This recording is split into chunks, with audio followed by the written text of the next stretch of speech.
প্রাথমিক বিদ্যালয়ের প্রধান শিক্ষক, প্রাথমিক বিদ্যালয়ের পক্ষ থেকে বালাকোট উচ্চ বিদ্যালয় শিক্ষক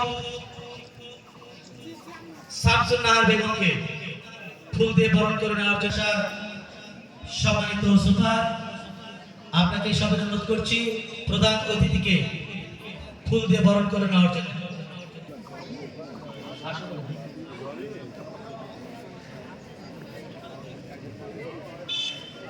মাদ্রাসার সুপারস্টার একটু দ্রুত করবে, আমাদের এমনিতে লেট হয়ে গেছে।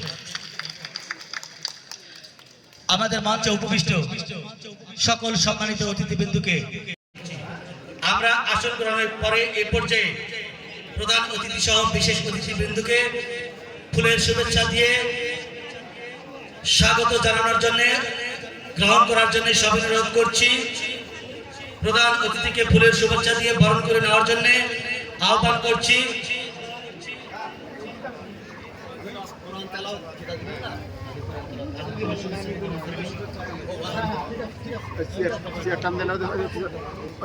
অনুষ্ঠানের সম্মানিত সভাপতি তথা বিউটি প্রামাণিক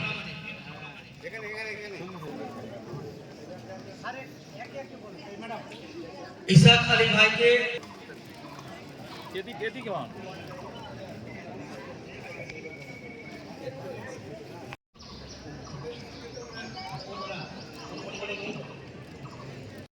আব্দুল লতিফ স্যারকে,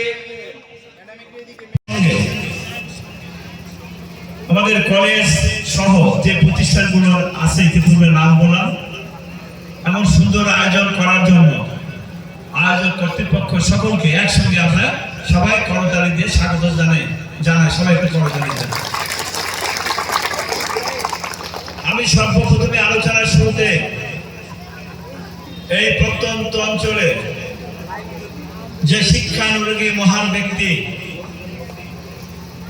যার নেতৃত্বে এই কলেজ প্রতিষ্ঠা যিনি করেছিলেন, তিনি ভেবেছিলেন এই নিয়ামতপুরের বরন্দা অঞ্চলের প্রথম কলেজ, সে মরহুম আলহাজ সিদ্দিক হোসেন সাহেবের রুহের মাগফিরাত কামনা করি, মহান আল্লাহর দরবারে প্রার্থনা করি আল্লাহ পাক তাকে জন্য জান্নাতের উঁচু মাকাম দান করেন। সবাই বলেন আমিন। আমি দেখলাম সব জায়গায় একটু মাটির টান আছে এবং একটু কিছু সহযোগিতা আছে, এখানেও দেখলাম যে আমাদের উপস্থাপক আমার প্রভাষক এমদাদ সাহেব বাড়ি মামলা, আমার প্রিন্সিপাল সাহেব ওনার বাড়িও মামলা, আমার ওয়াইফের বাপের স্ত্রী বাপের বাড়িও মামলা। পরে যখন কথা বললো তখন কিন্তু দেখে যে ওইদিকে একটু টান বেশি, ওই টানে কথা বললো, আমাকে আমার দিকে একটু কম দেখলো, ওইদিকে একটু বেশি দেখলো, সেটা দেখলাম।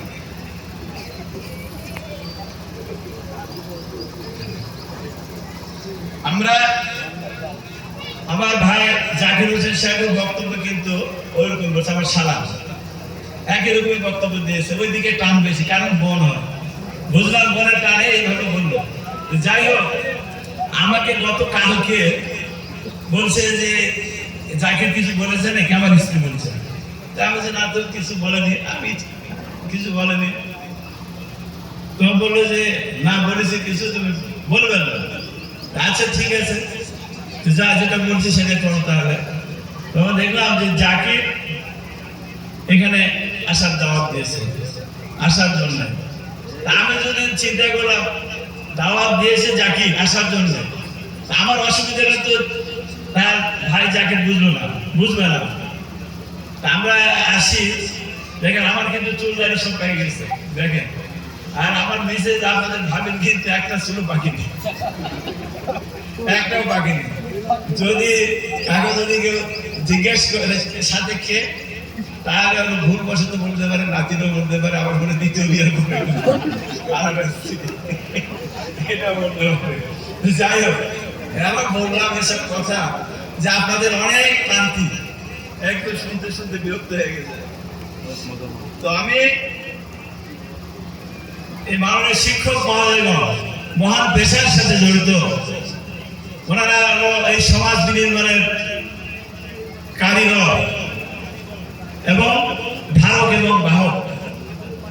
আমি চাই যেটা ওনারা ওনাদের নেতৃত্বে ওনাদের মাধ্যমে আজকে আমাদের এই সমাজ থেকে শিক্ষার মান উন্নয়ন থেকে শুরু করে সবকিছুতে আমাদের সমাজ যেন এগিয়ে যায়, এটি আমি চাই। সংক্ষেপে নিয়ে এসে আমার প্রিয় ছাত্রবৃন্দ এবং ছাত্রীবৃন্দ, তাদের জন্য আমি রাখলাম অফুরন্ত দোয়া। এসব আমাদের এখানকার এই ছাত্র ছাত্রীবৃন্দ তারা যেন মহাত্মা গান্ধীর মতো জীবন অনুসরণ করতে পারে, তাদের জন্য দোয়া করলাম।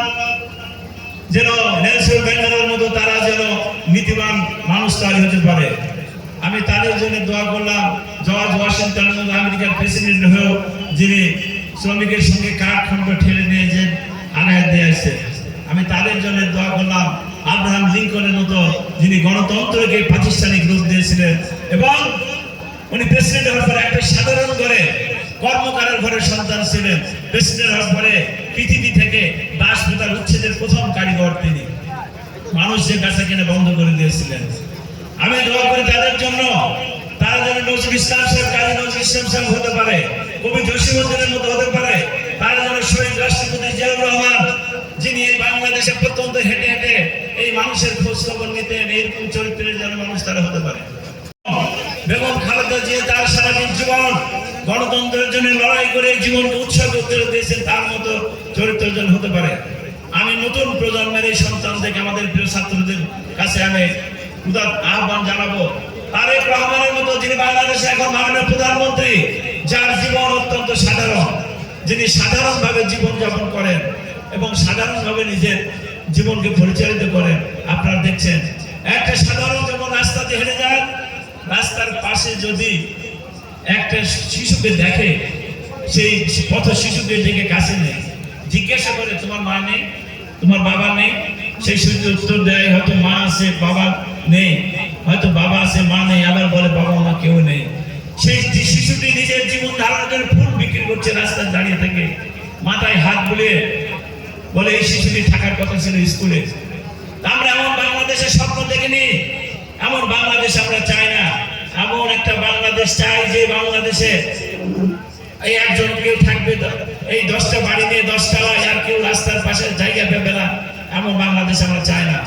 এমন বাংলাদেশ আমরা করতে চাই যে বাংলাদেশ হবে আমাদের সকলের বাংলাদেশ, সেই বাংলাদেশের হাসি খুশি বাংলাদেশ। প্রিয় ভাইরা, একটা রাষ্ট্রপ্রধানের গাড়ি পাওয়া থেকে 100 গাড়ি, ওনার সাথে থাকে 8টা 10টা গাড়ি, এমন চলতে আমাদের যেন তাদের জন্য দোয়া করলাম। প্রিয় ভাইরা, এই বাংলাদেশের যে আজকে চারিদিকে উন্নয়নের জোয়ার শুরু হয়েছে, আজকে আপনি একটা দিকে নয়, প্রতিটা ক্ষেত্রে এই বাংলাদেশের প্রতিটা যে নির্বাচনী প্রতিশ্রুতি দিয়েছিল, কৃষকের জন্য ঋণ মাফ, 10,000 টাকা ঋণ মাফ করে দিয়েছে, পারিবারিক কার্ড আমার মায়েদের জন্য দিতে চেয়েছেন, সেই কাজ শুরু হয়েছে, ইমাম মুয়াজ্জিনদের ভাতার কাজ শুরু হয়েছে, তিনি মসজিদ মাদ্রাসাকে ভালোবাসেন, মসজিদ মাদ্রাসা মন্দিরের উন্নয়ন কাজ শুরু হয়ে গেছে। নাই, কোন জায়গায় নাই। আজকে আমাদেরকে ঐক্যবদ্ধ হওয়ার সময় আমরা অতীতকে নিয়ে যদি টানাটানি করি, অতীতের প্রতিহিংসাকে যদি সামনে নিয়ে আসি, তাহলে কে ভালো কাজটাকে কে হাল ধরবে, ভালো কাজটাকে এগিয়ে নিয়ে যাবে কে? এই ভালো কাজ করে হাল ধরেছে আমাদের প্রিয় নেতা জনাব তারেক রহমান। তিনি উদাত্ত আহ্বান জানিয়েছেন, আমি সকলের প্রধানমন্ত্রী, আমি সেরকম আমরা সবাই এই দেশকে যদি আমরা এগিয়ে নিয়ে যেতে চাই, আমাদের সবাইকে একত্রিত হয়ে ঐক্যবদ্ধ হয়ে অতীতকে পিছনে দিয়ে সামনে আমাদেরকে এগিয়ে যেতে হবে। একটা সুন্দর মানবিক বাংলাদেশের জন্য আমাদের সকলকে কাজ করতে হবে। আজকে এখানে স্কুল কলেজের যে দাওয়া দাবিগুলো আসছে, দেখলাম শিক্ষকেরাও একই দাবি, ছাত্রদেরও দাবি, আবার এখানকার যারা নেতৃবৃন্দ আছে তাদেরও দাবি, এই অভিভাবক সবারই দাবি, যারা আসছে সবাই এটাকে আপনারা দাবি করেছেন এই উন্নয়নের জন্য। আপনারা আগামী বছর থেকে আমাদের মাননীয় প্রধানমন্ত্রী জনাব তারেক রহমানের সাথে আমাদের আলোচনা হয়েছে, আগামী বছর বাংলাদেশ সৃষ্টি হওয়ার পরে শিক্ষা ক্ষেত্রে যে টাকা বরাদ্দ দেওয়া হতো, তার চেয়ে বেশি টাকা আগামী অর্থ বছরে এই যে জুলাইয়ের পরে কিন্তু বরাদ্দ দেওয়া হবে।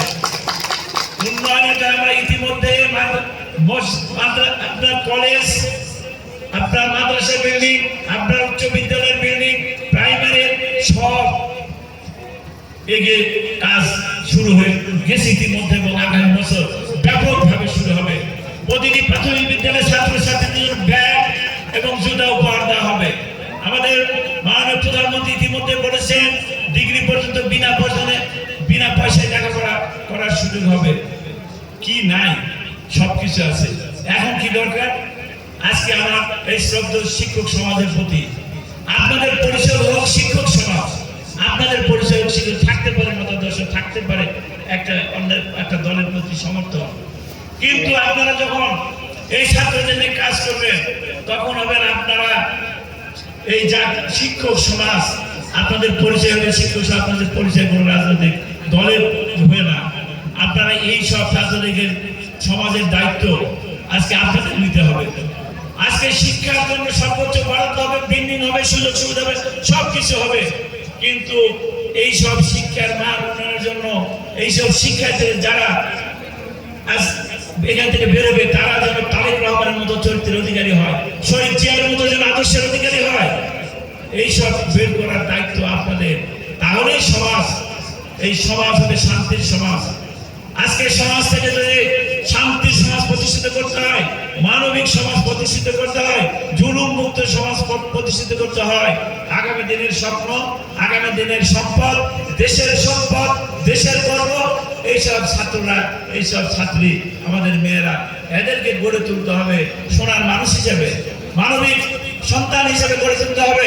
তাহলে এই দেশকে একটি সুন্দর মানবিক দেশ করা সম্ভব, তাছাড়া কখনোই সম্ভব হবে না। আমি দায়িত্ব দিলাম, আপনাদের উন্নয়ন আপনাদের দায়িত্ব।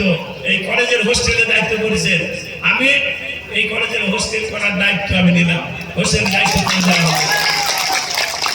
আমার শ্রদ্ধা অধ্যক্ষ সাহেব বলেছে 6 তলা বিল্ডিং, আমি চেষ্টা করবো 8 তলা বিল্ডিং এবং লিফট যদি দেওয়ার চেষ্টা করি।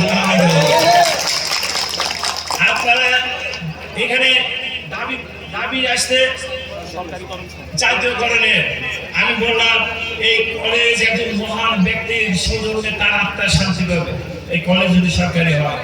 স্বপ্ন দেখিনি, আমরা ভাবিনি 1971 সাল এই পাকিস্তান, তখনও পাকিস্তান, সেই সময় পাকিস্তানিদের জুলুম নির্যাতন আর বৈষম্যের সময় এইরকম রাস্তা ছিল না, ঘাট ছিল না, কোনো জায়গায় আসার পথ ছিল না। এমন একটা জায়গায় যে মহান ব্যক্তি বরং সিদ্দিক হোসেন, যিনি এই কলেজ প্রতিষ্ঠা করে 25 বিঘা জমি দান করেছেন, এর সম্ভাবনায় শুধু আমাদের এই নিয়ামতপুরের গর্ব না, নিয়ামতপুর দিয়ে না, এই বাংলাদেশ থেকে তাকে সম্ভাবনা আমাদের দেওয়া উচিত। আপনি বাংলাদেশের মানুষের গর্ব, শুধু আমাদের গর্ব না।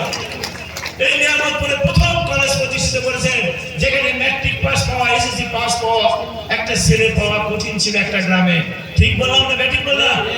সেই সময় সুদূর কানাডা থেকে, ইউরোপের একটা দেশ থেকে এই মাটির টানে মাটির প্রতি ভালোবাসার জন্য, আপনাদের জন্য, আমাদের জন্য এই কলেজ প্রতিষ্ঠা করেছিলেন।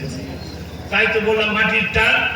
মাইকেল মধুসূদন দত্ত সেই বিলাসী জীবন, যখন শুধু লন্ডনে থেকে তার নিজের প্রিয় গ্রাম সাগরদারি গ্রাম, সেই গ্রামের বুকে বয়ে যাওয়া নদী নিয়ে তিনি কবিতা লিখেছিলেন শুধু লন্ডনে বসে। লিখেছেন শততে নব তুমি বড় মোর মনে, শত তোমারই কথা ভাবিয়ে বিরলে। প্রিয় ভাইরা আমার, এটাই আমাদের। আর আমাদের যে এই কারণেই বলেছে যে মাতৃভূমি স্বর্গা তুমি গড়িয়েছি, জন্মভূমি স্বর্গের চেয়েও শ্রেষ্ঠ। প্রিয় ভাইরা, সেই ভালোবাসার শ্রদ্ধার তাগিদে যিনি প্রতিষ্ঠিত করেছেন, তাই আমি এখানে জানালাম আপনাদের, আমাদের মাননীয় প্রধানমন্ত্রী ইতিমধ্যে অনেক সিদ্ধান্ত নিয়েছেন। তার মধ্যে সিদ্ধান্তের মধ্যে রয়েছে প্রত্যেকটা মহিলা কলেজকে একটা করে মহিলা কলেজ সরকারিকরণ করা। তার মধ্যে আরো কিছু রয়েছে আজকে বললাম না। এবং যদি নেক্সট আমি চেষ্টা করবো, যদি নিয়ামতপুরে কোনো কলেজ সরকারি করা সম্ভব হয়, সেটা হবে এই 72 মরহম সিদ্দিক হোসেন কলেজ সরকারি।